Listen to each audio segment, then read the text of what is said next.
Hey everyone, welcome to the Sober Shift. My name is Joey Batkoski, and this is a space where we get real about recovery, share stories of hope, and break the stigma around addiction. Whether you're in recovery, or thinking about it, or just looking for inspiration, you're in the right place. So let's dive in. Today, if you couldn't tell by the thumbnail, I wanted to kind of go over 10 things that I wish I knew before I started my road to recovery. So when I started my recovery journey, I thought I knew what to expect, but I was completely wrong. Today, I'm going to share the 10 things I wish someone had told me before I took my first steps. So with that, let's go ahead and get started. So the very first thing that I wanted to share is that rock bottom isn't a requirement. So if you look in the AA Big Book, it emphasizes that not everyone needs to hit extreme lows to seek help. There's a passage in there that says, "We are people who normally would not mix, but there exists among us a fellowship, a friendliness, and an understanding which is indescribably wonderful." What this means to me is that recovery is for anyone ready to make a change, whether they're facing devastating consequences or simply recognizing that life could be better. In my personal journey, can reflect back that I just did not think that I was quote unquote bad enough for recovery. So I was making all these different types of excuses of why not to start on that road or start that journey. I wasn't that bad yet. And as I've covered, yet you are eligible too. And that's exactly what happened to me. And also during my journey of recovery, I realized that it's not just about recovery, but it's also about just simply finding a better life. And it's not about just escaping the worst.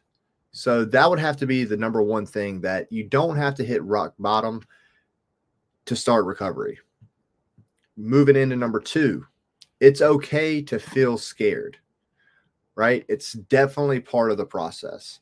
So when I think about this, the Narcotics Anonymous basic text talks about how fear is often a barrier to recovery. So it specifically states in there, we had to face three disturbing realizations: that we are powerless over addiction, that our lives are unmanageable, and that we need help. Fear is completely normal, but it's also a sign that you're stepping into growth. So, this was my story to the T. I was so scared of anything new. My anxiety would get the best of me. And I remember sitting there in the passenger seat of my car one time talking to my wife and just basically telling her it's easier for me just to be an addict. And that was my mindset for the longest time. Fear was holding me back. Recovery was going to be something new, and I didn't want to get started. But that's the great thing. You can take baby steps, crawl, walk, run, and it's completely okay to feel those feelings, to be scared. Just remember that it's part of the process and that you're stepping into growth. So moving on to number three, find a support system you trust. So in the AA Big Book, it emphasizes the power of community. This is exactly what it says. Practical experience shows that nothing will so much ensure immunity from drinking as intensive work with other alcoholics.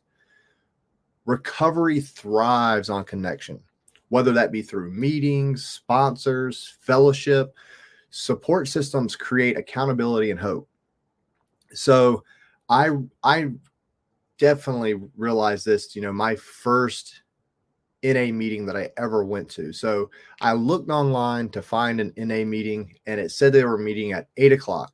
So I waited. I left the house and I showed up right at 8 o'clock because, of course, I didn't want to get there early. I wanted to just walk in. And when I walked in those doors, everyone was kind of grouped around in a circle and they were praying. So I was like, oh, what in the world did I walk into? Come to find out, the meeting actually started at 7, and I showed up at the very end of the meeting. So everyone in that room realized what had happened, and they came up to me without letting me leave. They caught up to me outside, gave me the biggest hug. I have never had that many hugs from strangers in my life. I was sobbing, I was crying. I didn't know. I was just a complete mess. And they all gave me their phone numbers to call them. They all said that I was in the right place, to keep coming back. And one specific individual gave me his number and told me that he was going to, didn't ask me, told me he was going to show up at my house the next day, pick me up, and that we were going to a meeting together. And I had never felt that sense of love from complete strangers in my entire life. So a support system is awesome. We all connect. We're like-minded individuals. We all are going through the similar things, and we're all trying to achieve the same thing of staying clean one day at a time. Now going into number 4, recovery is not linear. Oh man. So the NA basic text says, although all addicts are basically the same in kind, we do, as individuals, differ in degree of sickness and rate of recovery. It was very hard to wrap my head around the fact that recovery was not going to be a straight path. Everyone's journey looks different, and setbacks are opportunities for growth. I thought that I was going to get clean. My life was automatically going to get all kinds of better, and all of this addiction stuff was going to be put into my rear view. There have been plenty of times during my recovery where I didn't think that I was doing the program the right way. I didn't think that I was progressing in the way that I should, or I thought I should be progressing. It's okay to go up and then down, go up and then down, because over that course of time, if you kind of take a step back and you look at it, you're still progressing, right? So it was very hard for me at first to realize that, hey, I'm going to get clean. But like we said, it's not just about getting clean. It's about living a life that makes you happy and that fulfills you.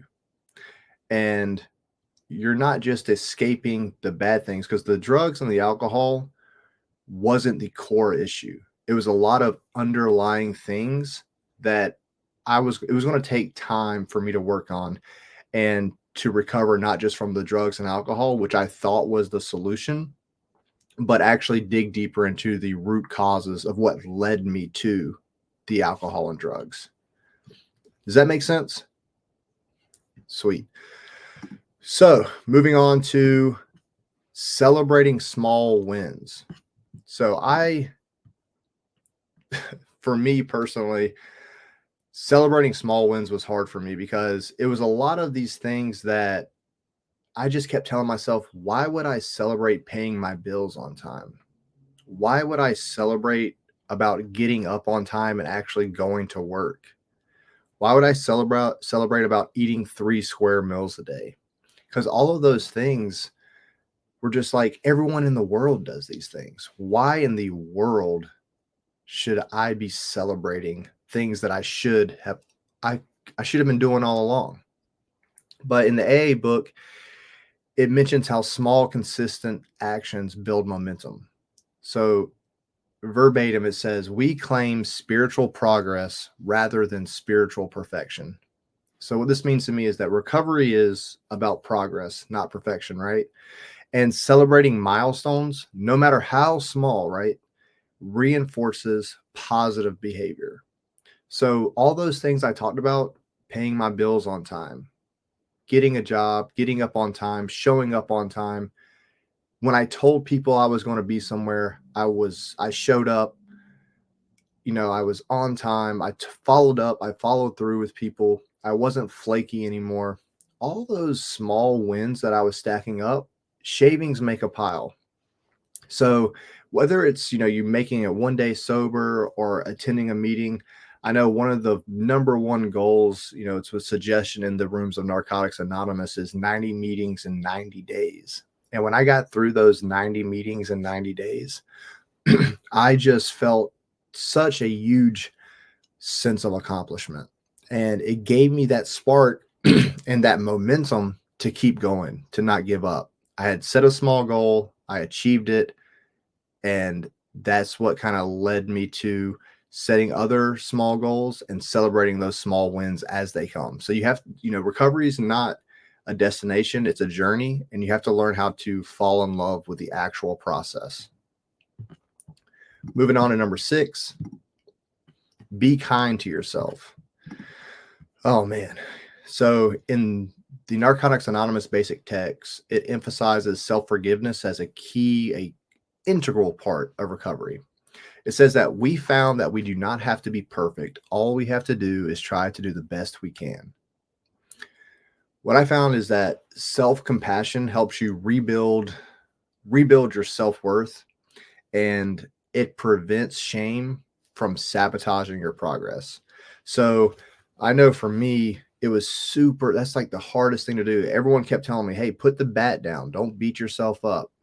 And as I'd mentioned in other videos, I had an issue of looking in the past and just being super depressed and be like, man, I can't believe I did all those things. I can't believe, I was raised better than that. All those, I have better morals than that. And I can't believe I acted like that. So they say that, three areas of forgiveness, right? Like other people forgive you, your higher power forgives you, and then you forgive yourself. I had no issue with the higher power forgiving me.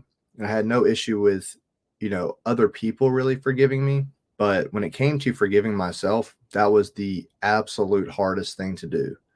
So you have to learn how to forgive yourself for past mistakes. And once you're able to do this, and granted, I'm not perfect. I still struggle. I still have moments where if I sit down and I get isolated and I get inside of my own head, I will definitely kind of revert back to just feeling sorry, beating myself up.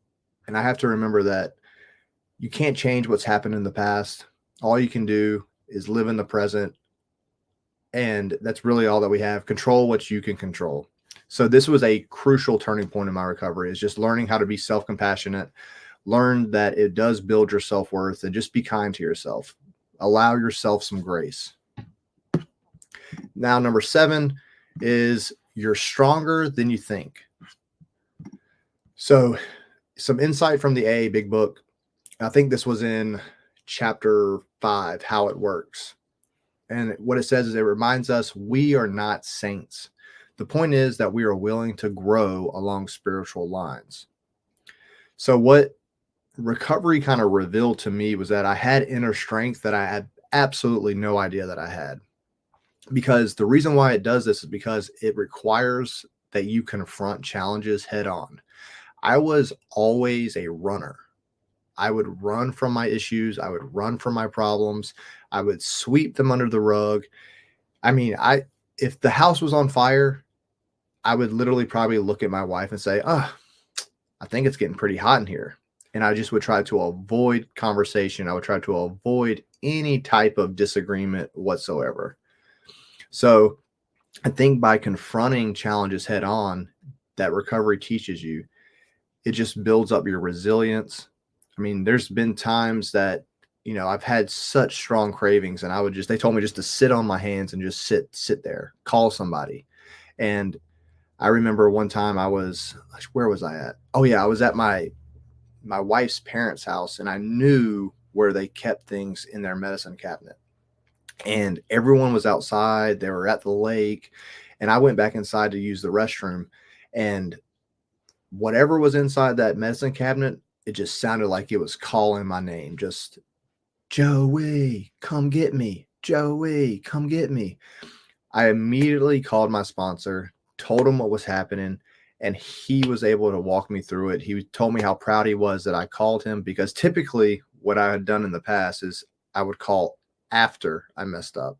This time was the first time that I met my problems head on. I didn't let the compulsion and the obsession make me take into action. And I called before I actually made the mistake. So that right there was just a one early sign of, hey, I'm actually stronger than this. I can beat this. It gave me so much power. All right, moving on to number 8. Not everyone will understand. And the most important thing is that's okay. In NA, the text states, we must remember that addicts are prone to exaggeration. We think things are worse than they are or better than they are. So, what this kind of emphasizes to me is that some people might not grasp the actual depth of what you're struggling with or the importance of recovery. And the thing to keep in mind is that's their limitation, not yours. So, what I had to do was to start to surround myself with people that actually truly supported me. I know that I was hanging out with, a group of people, and they're like, "Oh, so you can still drink, right?" And it was just a constant struggle for me to like try and explain to them that no, I'm not drinking, I'm not doing anything. So instead of trying to feel validated by everyone, I was more looking for support early on in recovery. And that changed everything. That was definitely a game changer, is getting that support system, but also surrounded by friends, family, etc., that, you know, was aware of what was going on. They knew how important recovery was to you. And they kind of came from a place of they saw the struggle. I think that helps a lot, is people that actually saw the struggle that you were going through, and they knew that you were on this path and this journey and this road of recovery to be a better person.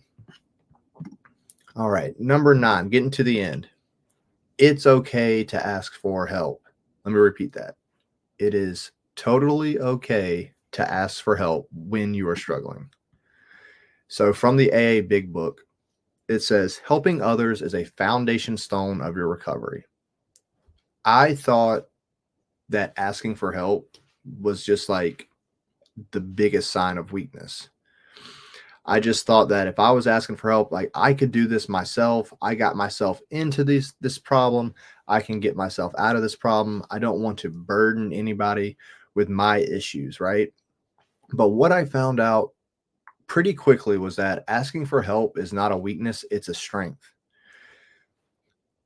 Recovery is built on the idea of mutual support and sharing burdens. I was blown away when I was doing that 90 meetings in 90 days of just how open every single person in those rooms were. They were sharing what was going on in their lives. They didn't hold back. And the sense of freedom that I could tell these people were having by just getting all of these things off of their chest and looking and seeking out experience, strength, and hope was just eye-opening to me. Right. So I think that I definitely gravitated towards that because I had never seen that. So I was completely willing, and I was honest, and I was open minded. I think the acronym's HOW: honesty, open mindedness, and willingness. And just by talking to people and reaching out and sharing your struggles, just the weight that was lifted off of my shoulders from versus me just carrying everything inside and trying to deal with everything on my own just made the journey that much more worth it, in the aspect of I was walking easier. And also it's a flip side thing too. So people start to build trust with you as well, and then they start coming to you for experience, strength, and hope in areas that they might not have experienced before themselves. And by me helping other people, it was helping my recovery as well. So that's number 9. And number 10, recovery is worth it. So the basic text of NA closes with a shot of hope, right? What it says is, lost dreams awaken and new possibilities arise. Our lives become worthwhile. As I mentioned before, recovery isn't just about stopping the pain. It's about building a life you're excited to live. And my life has transformed in ways that I never would have imagined. If I think about it too much, I'm just overwhelmed with blessings. I wake up in the morning excited to get up. I used to wake up and the first thought in my head was, how am I going to get something I need to use immediately? Didn't even, wasn't even able to put my feet to the floor without those thoughts, let alone get through the day without just constant compulsion and obsession. And I get it. That was early on in recovery for me, but you have to put in the work. You have to chase sobriety the same way that you chased your drug of choice, whatever that is. And believe me, recovery is absolutely worth it. I have an awesome family. I have an awesome career. I volunteer. I mean, these are not things that I'm bragging about, but I just want to give everyone a sense and an idea of what their lives could be as long as they start the road to recovery, stay on it, be patient, live in the present, and you'll be surprised that what you build on a firm foundation is going to blow your expectations out of the water. I absolutely promise you. So, with that, those are the 10 things that I wish I knew before I started my road to recovery. Thanks for everybody who listened. I would love it if you like, subscribe to this channel. Also, comment. Please put in your comments of maybe some individual lessons that you learned during your individual road to recovery. I would love to read some feedback. I would love to, read some individual experiences, that maybe some things that I hadn't thought about. Well, thanks again. And if no one has told you they love you today, I love you. Have a great, awesome day, and we'll see you next time.